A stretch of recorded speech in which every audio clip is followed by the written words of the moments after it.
एक गांव में एक बिल्कुल नालायक लड़का रहता। गांव में जैसे तैसे वो बड़ा हो रहा था, वैसे वैसे पेड़ भी बड़े हो रहे थे। पेड़ों की वजह से कम लोगों को छांव तो मिल जाती, लेकिन इस लड़के से किसी को कोई फायदा नहीं हुआ था।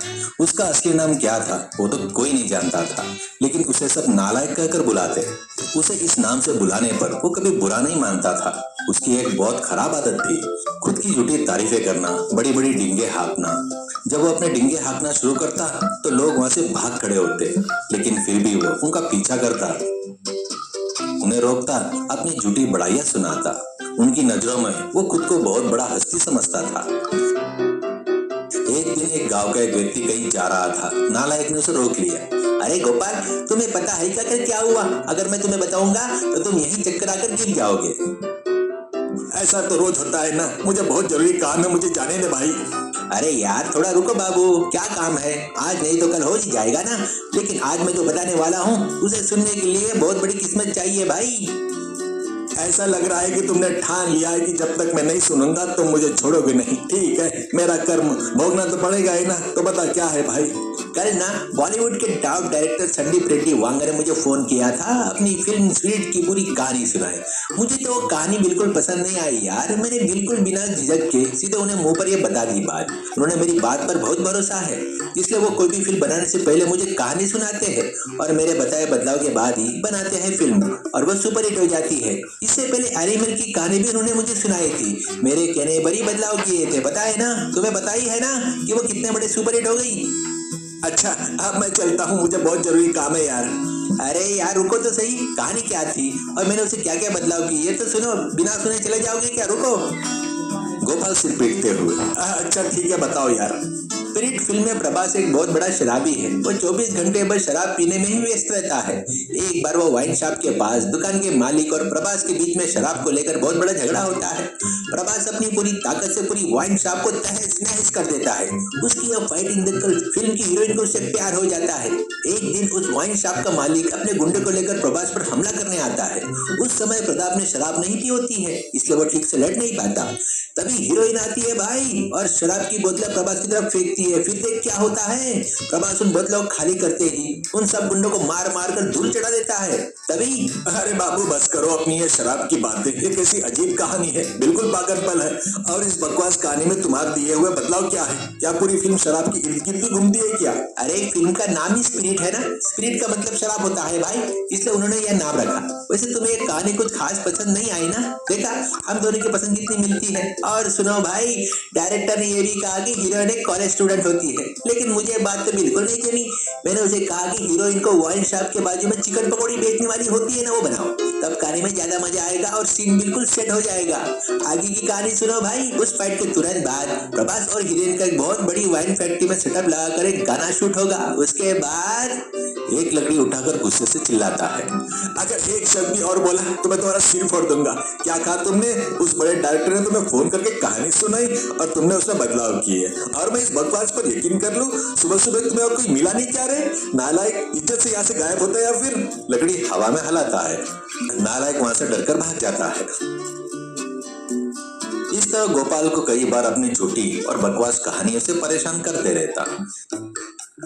एक दिन जब गोपाल उसकी डिंगे सुन रहा था तो उसने मनी मन सोचा, इस गधे को सही समय देखकर सबक सिखाना पड़ेगा। ऐसा सबक सिखाऊंगा कि सारी हेकड़ी निकल जाएगी। एक दिन गोपाल अपनी बाइक से शहर जा रहा था। नालायक ने उसे रोक लिया। अरे गोपाल, कहाँ जा रहे हो भाई? क्या मैं तुम्हारे साथ चल सकता हूँ क्या? गोपाल मनी मन सोचते हुए, हे भगवान, अगर ये साथ आए तो मेरा दिमाग खा जाएगा। देख यार, मैं शहर जा रहा हूँ, वहाँ मुझे बहुत देर हो जाएगी। तुम्हें गाँव में कुछ काम होगा ना, तुम्हें फालतू में परेशानी होगी। मुझे कोई काम वाम नहीं रहता है यार। काम के नाम से मुझे चिढ़ होती है। कितनी भी देर हो जाए कोई बात नहीं, मैं तुम्हारे साथ चलूंगा। तो मुझे साथ ले चल रहे हो ना, इसके बदले में मैं तुम्हें बढ़िया चिकन बिरयानी खिलाऊंगा, ठीक है ना? चिकन बिरयानी का नाम सुनते ही गोपाल के मुंह में पानी आ गया।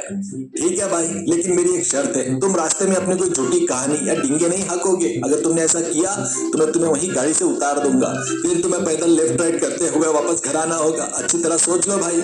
नालायक मनी मन सोचते हुए यह गधा बिरयानी का नाम सुनते ही पिघल गया। अरे भाई, मैं भला झूठी कहानियां क्यों सुनाऊंगा? जो सच है वही बताता हूँ ना। खैर छोड़ो, मैं कुछ और नहीं बोलूंगा, चलो चलते हैं। यह कहकर बाइक के पीछे बैठ गया। कुछ दूर जाने के बाद रास्ते में एक रेलवे क्रॉसिंग आई। तभी एक मालगाड़ी आकर ठीक सड़क के बीच रुक गई।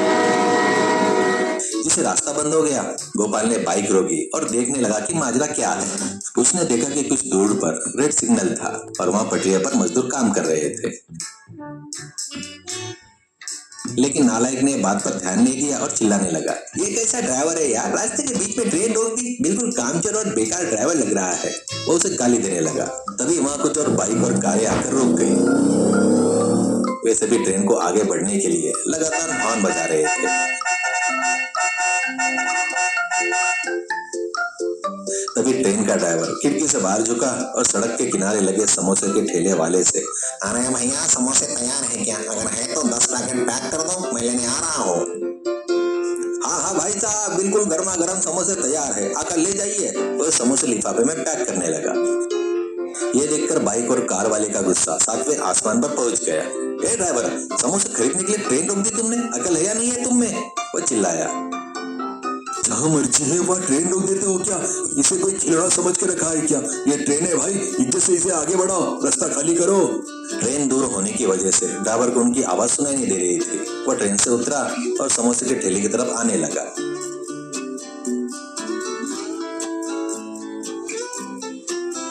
यह देखकर नालायक को बहुत गुस्सा आया। उस ड्राइवर को देखा तुमने? समोसे के लिए पूरी ट्रेन को रोक दी। क्या यह उसके बाप की गाड़ी है? बहुत चर्बी चढ़ गई है इसको ऐसी की तैसी। ऐसे लोगों को सबक सिखाना जरूरी है, इसे छोड़ना नहीं चाहिए। यह सुनकर गोपाल के दिमाग में एक तरकीब आई। हाँ भाई, तुम बिल्कुल सही कह रहे हो, ऐसे लोगों को सबक सिखाना ही चाहिए। तुम एक काम करो, अपने मोबाइल के कैमरे में इसका पूरा वीडियो बनाओ और सोशल मीडिया पर डाल दो। एक झटके में उसकी नौकरी चली जाएगी। सिर्फ यही नहीं, तुम्हारा यह वीडियो सोशल मीडिया पर वायरल हो जाएगा और लोग कहेंगे नालायक कोई मामूली इंसान नहीं है, वो तो नेशनल और इंटरनेशनल स्टार बन गया है। जल्दी चलो, जल्दी करो। उसने मोबाइल निकाला और वीडियो रिकॉर्ड करने लगा। उसने वीडियो में रिकॉर्ड किया कैसे ट्रेन ड्राइवर आया, समोसे वाले को पैसे दिए, समोसे लिए, वापस ट्रेन पर चढ़ गया और अंदर जाकर दूसरे ड्राइवर के साथ समोसे खाने लगा।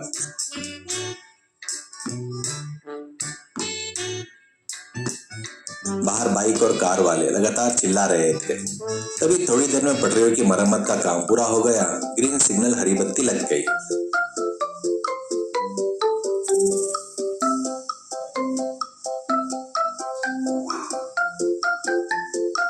गोपाल ये देखकर मन ही मन हंसने लगा। ट्रेन धीरे से आगे बढ़ गई। अरे नालायक, इतना बेहतरीन वीडियो पूरे देश में आज तक किसी ने नहीं बनाया होगा ना। आज हम शहर नहीं जाएंगे तो भी चलेगा। ये वीडियो ज्यादा जरूरी है, इसे तुरंत सोशल मीडिया पर पोस्ट करो और साथ में एक अपना संदेश भी रिकॉर्ड कर लो। चलो मैं तुम्हारा वीडियो बनाता हूँ। वे दोनों बाइक से नीचे उतरे। गोपाल ने नालायक का फोन लिया और वीडियो रिकॉर्ड करने लगा। प्यारे दोस्तों, देखा आपने ये घोर अन्याय, देखा आपने ये तानाशाही। सिर्फ समोसे खरीदने के लिए पूरी ट्रेन रोकने वाले ड्राइवर को क्या कभी किसी ने देखा है? ऐसे निकम्मे लोगों की वजह से आज हमारा देश पीछे रह गया है। इसे जहाँ मर्जी वहाँ रोकने का हक किसने दिया? कितनी हिम्मत है इसकी? यह सोचता है कि इसका कोई कुछ नहीं बिगाड़ सकता। लेकिन सुन लो भाई, तुम जैसे लोगों को सबक सिखाने के लिए मेरे पास एक बहुत शानदार इंसान अभी जिंदा है। वह और कोई नहीं, मैं हूँ। और हमारा रेलवे डिपार्टमेंट क्या कर रहा है? सो रहा है क्या? रेलवे मिनिस्टर क्या कर रहे हैं? मेरी मांग है कि इस ड्राइवर को तुरंत नौकरी से निकाला जाए और जब तक ऐसा नहीं होता रेलवे मिनिस्टर को अपना पद से इस्तीफा देना होगा। यही मेरी मांग है। जोर जोर से हाथते हुए उसने वीडियो खत्म किया और पानी पिया। अरे वाह, क्या शानदार बोला है नालायक। मुझे तुम्हारा भविष्य आईमैक्स स्क्रीन पर बिल्कुल साफ दिखाई दे रहा है। इस वीडियो से पूरा देश हिल जाएगा। तुम बस इसे अभी कभी अपलोड कर दो, तुम रातों रात एक नंबर 1 यूट्यूबर बन जाओगे। नालायक खुशी से फुला नहीं समाया। उसने तुरंत वो वीडियो सोशल मीडिया पर शेयर कर दिया। गोपाल ने शहर जाने का प्लान कैंसिल किया और बाइक वापस गांव की तरफ मोड़ दी। बाइक के पीछे बैठकर नालायक लगातार अपने फोन के वीडियो के बढ़ते व्यूज देख रहा था। कमेंट में लोग उसकी खूब तारीफ कर रहे थे, जिसे देखकर वो बेहद खुश था। उस रात नालायक को खुशी के मारे नींद ही नहीं आई। वीडियो पूरी तरह वायरल हो चुका था। व्यूज लगातार बढ़ रहे थे और कमेंट्स की बाढ़ आई हुई थी। ऐसे में नींद उसे कैसी आती? वह पूरी रात फोन देखता रहा और सुबह के वक्त उसकी आंख लग गई। सुबह के 10 बज रहे थे। तब गोपाल उसके घर आया और उसे जगाया।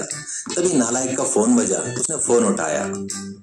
फोन पर। हेलो, हाँ मैं नालायक बोल रहा हूँ, बताइए। अच्छा, हाँ हाँ ठीक है ठीक है ठीक है, आप मुझे अपनी गूगल लोकेशन भेज दीजिए, मैं खुद आ जाता हूँ। अरे नहीं नहीं नहीं, आपको यहाँ आने की जरूरत नहीं है, मैं खुद आ जाता हूँ ना। उसने फोन रखा। अरे गोपाल, जैसा तुमने कहा था, मैं सिर्फ नेशनल नहीं इंटरनेशनल स्टार बन गया हूँ। मेरा कोई सम्मान करना चाहता है, उन्होंने मुझे बुलाया है, उन्होंने गूगल लोकेशन भेजी है, चलो जल्दी चलते हैं।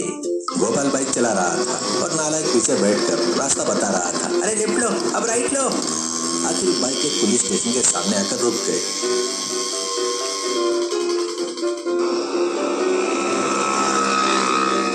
नालायक हैरान होकर देखा। अरे यह बाइक पुलिस स्टेशन के सामने क्यों रुक दी? यही सही एड्रेस है क्या? हाँ भाई, यही तो वो जगह है। शायद पुलिस वाले तुम्हारा सम्मान करना चाहते हैं। तुम जल्दी अंदर जाओ, मैं ये बाहर तुम्हारा इंतजार करता हूँ। नालायक घरों से पैर पटकते हुए पुलिस स्टेशन के अंदर गया। वहाँ सब इंस्पेक्टर ने उसे देखा। तो तुम हो नालायक बाबू, कल जिसने वीडियो वायरल पोस्ट किया था, वो तुम ही हो ना? नालायक कॉलर ऊंचा करते हुए घमंड से। जी हाँ सर, बिल्कुल सही पहचाना, मैं ही हूँ। अब जल्दी से मेरा सम्मान समारोह शुरू कीजिए, मुझे आगे बहुत सारे काम हैं। अरे नालायक, तुझे पता भी है वो ट्रेन वहां क्यों रुकी थी? ड्राइवर ने ट्रेन के समोसे खरीदने के लिए नहीं रुकी थी। आगे पटरियों पर कुछ खराबी थी, जिसकी वजह से रेड सिग्नल था और ट्रेन रुकी थी। ये सब जानने की कोशिश किए बिना तुमने अपनी झूठी कहानी बनाई और रेलवे को बदनाम करने के लिए वीडियो पोस्ट कर दी। और क्या कहा तुमने वीडियो में? रेलवे डिपार्टमेंट सो रहा है, रेलवे मिनिस्टर को इस्तीफा देना चाहिए। ये देखो, आज सुबह ही रेलवे डिपार्टमेंट में अखबार में बयान दिया है कि तुम्हारा पूरा वीडियो पूरी तरह से फर्जी और फेक है। कांस्टेबल, दरवाजा बंद करो, इसका असली सम्मान समारोह अब शुरू होगा। जैसे ही कांस्टेबल ने पुलिस स्टेशन का मुख्य दरवाजा बंद किया, अंदर से लाठियों के बरसने की आवाज आने लगी। नालायक की जोर जोर से चीखने की और रोने की आवाजें पूरी पुलिस स्टेशन में गूंज गई। थोड़ी देर बाद नालायक फटे हुए कपड़े में कहराते हुए लगड़ाते हुए पुलिस स्टेशन से बाहर आया। बाहर खड़ा गोपाल उसे देखकर लोट पोट कर हंसने लगा। उस दिन के बाद से नालायक ने और चुपचाप अपना काम करना शुरू कर दिया।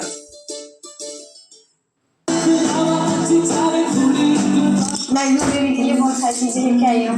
काले राधा